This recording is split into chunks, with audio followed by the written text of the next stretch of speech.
Se você ama histórias de guerra, que revelam verdades escondidas por décadas, se inscreva agora no canal, curta o vídeo e compartilhe com quem também valoriza a coragem anônima dos heróis esquecidos. O inverno de 1943 castigava as fronteiras orientais com uma fúria que congelava até os ossos dos mais experientes soldados, e no meio daquela neve espessa marchava um jovem recruta conhecido apenas como K.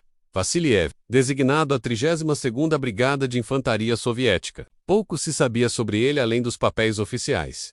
Idade próxima dos 20. Natural da região de Kazan, olhos atentos e silenciosos, sempre disposto a carregar mais peso, a cavar mais fundo e a vigiar mais tempo que os demais.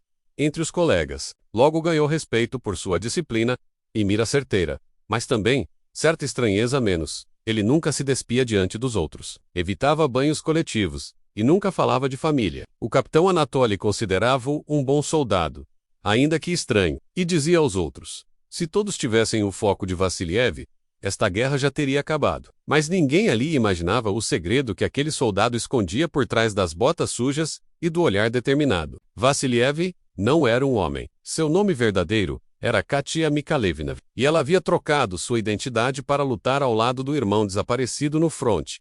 Katia havia crescido em uma vila pequena, onde a guerra parecia um trovão distante, até o dia em que seu irmão mais velho, Sergei, foi convocado e nunca mais mandou notícias. A família afundou em silêncio e luto velado, mas Katia não aceitou a ausência como sentença. Enquanto outras moças teciam mantas ou escreviam cartas, ela estudava mapas, imitava a caligrafia masculina e treinava com uma velha espingarda escondida do pai. Quando a convocação para novos recrutas chegou à vila, ela interceptou o chamado destinado a um primo doente, falsificou os papéis e cortou os cabelos rente à cabeça, pronta para desaparecer como Katia e renascer como K. Vassiliev. Ao chegar à base de triagem, ninguém desconfiou, ou talvez não quisessem complicações com um recruta disciplinado em tempos de baixas recordes. Seu plano era sobreviver o suficiente para descobrir o que aconteceu com Sergei, se possível, trazê-lo de volta, ou morrer tentando. Mas ela não imaginava o quanto a guerra a transformaria. Nas primeiras semanas de combate, Katia aprendeu que o verdadeiro desafio não era esconder sua identidade, mas suportar o que via: corpos retorcidos no gelo, gritos sem fim durante as madrugadas, e a brutalidade que os oficiais derramavam sem aviso sobre os recrutas. Mesmo assim, ela mantinha a compostura, usando bandagens para achatar o peito, forçando a voz em tons mais graves e decorando expressões masculinas comuns entre os soldados. Ela dormia com o rifle como um cobertor, evitava amizades próximas, e vivia cada dia como se fosse o último, porque talvez fosse. Os homens à sua volta começaram a chamá-la de Vassiliev, o incansável, e ela recebeu medalhas por bravura em missões suicidas, onde outros hesitaram. Em segredo, escrevia um diário escondido dentro da sola de sua bota, registrando tudo os nomes dos mortos, os mapas onde poderia estar seu irmão, e as dúvidas que começavam a crescer dentro dela. Até onde valia manter aquele disfarce? E o que aconteceria se fosse descoberta? Durante a ofensiva sobre Kursk, Katia salvou um grupo inteiro de soldados ao perceber um flanco mal protegido e reagir sem esperar ordens. Aquilo a levou à promoção de sargento, algo que a assustava tanto quanto a orgulhava, pois agora dividiria barracas com outros líderes e teria menos privacidade. Para lidar com isso, ela fingia dores crônicas no estômago e dormia em tendas, isoladas sob pretexto médico, enquanto à noite praticava como costurar suas roupas reforçadas. Para esconder ainda melhor sua identidade, o comandante da brigada, já impressionado com ela, passou a enviar Vassiliev a missões de reconhecimento e sabotagem.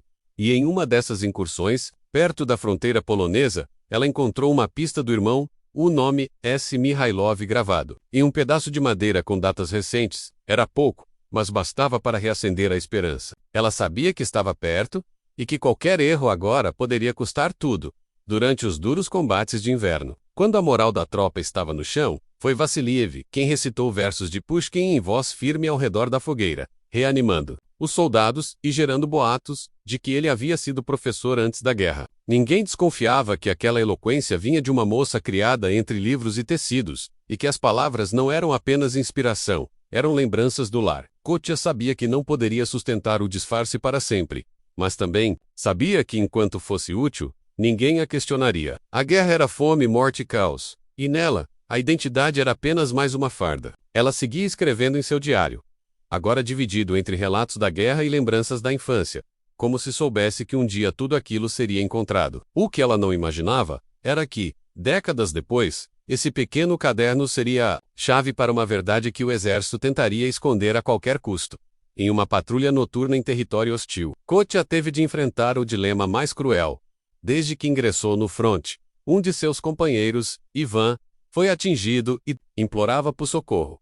Mas os oficiais ordenaram que o deixassem. Desobedecendo ordens, ela arrastou o colega por quase 2 quilômetros sob fogo cruzado, salvando-lhe a vida menos e levantando suspeitas sobre sua força incomum. Ivan, já no hospital, disse aos outros: Vassiliev carrega mais coragem num braço do que todos nós juntos. Mas o médico da base, ao examiná-la dias depois por uma lesão no ombro, notou algo estranho. Em silêncio, ele escreveu em seu relatório: paciente fora do padrão anatômico masculino. Não questionar. Reavaliar após campanha. O aviso circulou entre poucos oficiais, mas foi ignorado devido às urgências da guerra. E assim, mesmo à beira da descoberta, Katja seguia lutando. Agora não apenas contra o inimigo, mas contra o tempo. A tensão aumentava quando a brigada se aproximava da linha final do avanço soviético rumo a Berlim. E com ela, aumentava também a vigilância. Katja sabia que qualquer exame médico mais aprofundado seria sua ruína.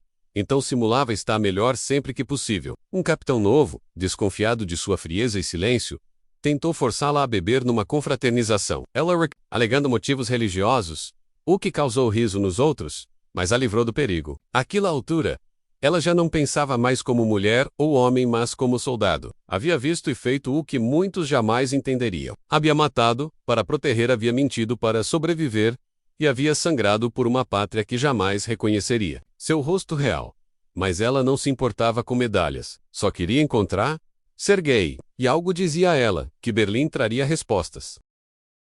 Se histórias militares com segredos de décadas te prendem do início ao fim, inscreva-se agora no canal, curta o vídeo e ajude a manter vivas essas memórias que o tempo quase apagou. A entrada em território alemão trouxe consigo uma tensão diferente, não mais o medo de perder, mas o peso de tudo que fora perdido. Katja, já reconhecida como um dos mais habilidosos sargentos da brigada, liderava pequenas incursões em vilarejos abandonados, onde encontrava apenas ruínas, silêncio e olhares aterrorizados. Numa dessas operações, encontrou um velho prisioneiro francês, que mencionou o nome Mihailov como alguém que escapara de um campo semanas antes. Aquilo reacendeu a urgência em seu coração.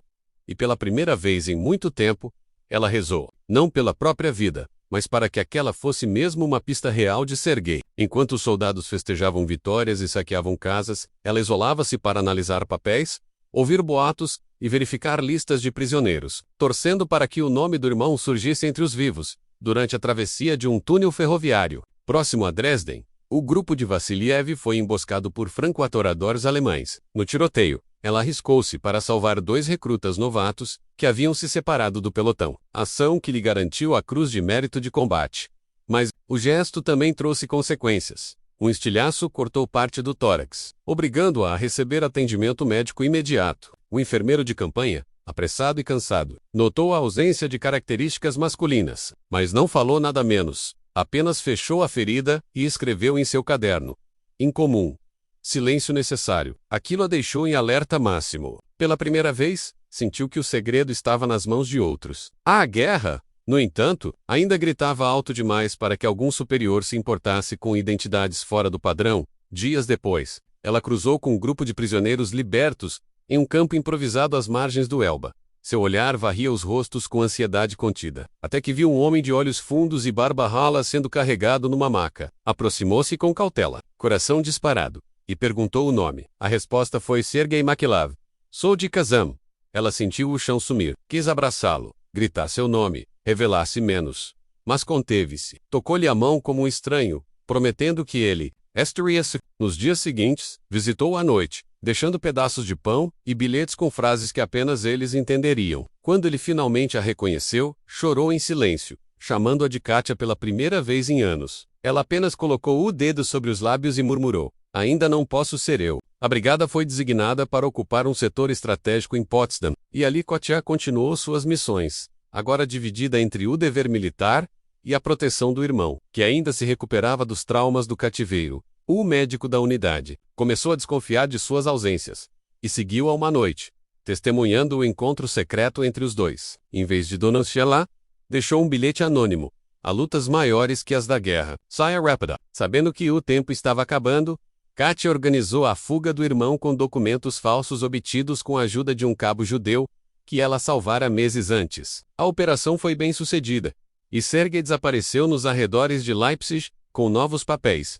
SOB, ou não, de Nikolai P. Ela jamais o veria novamente, com o fim da guerra declarado. Os soldados começaram a ser dispensados e premiados em cerimônias que mais pareciam teatros para os generais do partido. Katia, ainda como Vassiliev, foi convocada para discursar. Em nome da brigada, uma honra que só intensificava sua angústia. Usou palavras simples e sinceras, falando de sacrifício e irmandade dos que jamais voltariam. Foi aplaudida de pé. No dia seguinte, recebeu ordens para permanecer como instrutora militar na Academia de Cadetes. Era o pior dos cenários exames regulars, moradia fixa e vigilância constante. Ela precisava desaparecer. Com a ajuda de Ivan menos o mesmo soldado que salvara meses antes, forjou uma transferência para uma unidade móvel na Sibéria, onde poderia sumir com mais facilidade. Lá, sob outro nome e uniforme, ela desertou. Por meses, viveu escondida em povoados esquecidos entre as montanhas, usando roupas de lavradora e cabelos novamente longos. Queimou o diário original, mas manteve páginas soltas escondidas em costuras de casacos, onde continuava escrevendo. Em 1948, finalmente retornou a Kazan, onde reencontrou a mãe doente e um pai que mal a reconheceu. Disse que havia trabalhado em fábricas no leste, evitando falar da guerra. Ninguém ali ousava fazer perguntas. Afinal, veteranos com traumas eram comuns. Construiu uma vida silenciosa, trabalhando como professora de literatura numa escola rural, sempre distante dos holofotes. Mas os pesadelos nunca cessaram, e os recortes da guerra, guardados em caixas sob o assoalho, pareciam arder mesmo sem fogo. Décadas se passaram. A União Soviética desmoronou. Os arquivos antes selados começaram a vazar. E em 1987, um jornalista investigativo encontrou registros de um tal K.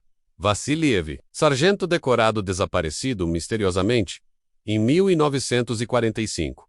Curioso, ele rastreou sobreviventes da brigada e ouviu histórias estranhas sobre um soldado que não era como os outros. Alguém que desapareceu sem deixar rastro. A investigação o levou até Kazan, até a escola rural, até uma senhora de cabelos brancos e postura reta, que olhou diretamente nos olhos dele e disse: "Esse homem que você procura morreu na guerra." Mas ao virar-se, deixou cair sem querer uma folha velha, onde lia-se em letra firme: "Meu nome é Katia, e esta foi minha guerra."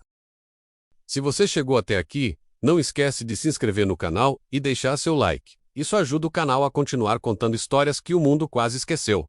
Em 1988, Katia foi convidada para uma cerimônia em Moscou que homenagearia veteranos desaparecidos da Segunda Guerra. Não havia cartazes nem holofotes, apenas cadeiras em um salão discreto do antigo quartel de inteligência, onde nomes apagados começavam a ser oficialmente reconhecidos. Ela hesitou por dias, mas no fim decidiu comparecer. Vestia casaco grosso e levava consigo uma pequena pasta de couro com documentos originais, medalhas e a foto desbotada do irmão. Ao chegar, ninguém a reconheceu, mas ao pronunciar a Katia Makhailova, um dos oficiais engasgou com o próprio chá. Todos ficaram em silêncio, e pela primeira vez alguém disse: "Você é real." O impacto de sua presença naquela sala foi como uma bomba que não explodia, mas abre fendas no solo. O chefe do arquivo militar pediu para conversar em particular. Lá dentro, sobre uma mesa de madeira, estavam dossiês, com o nome Vassiliev, K., junto de relatórios médicos, anotações do campo e uma carta nunca enviada menos escrita por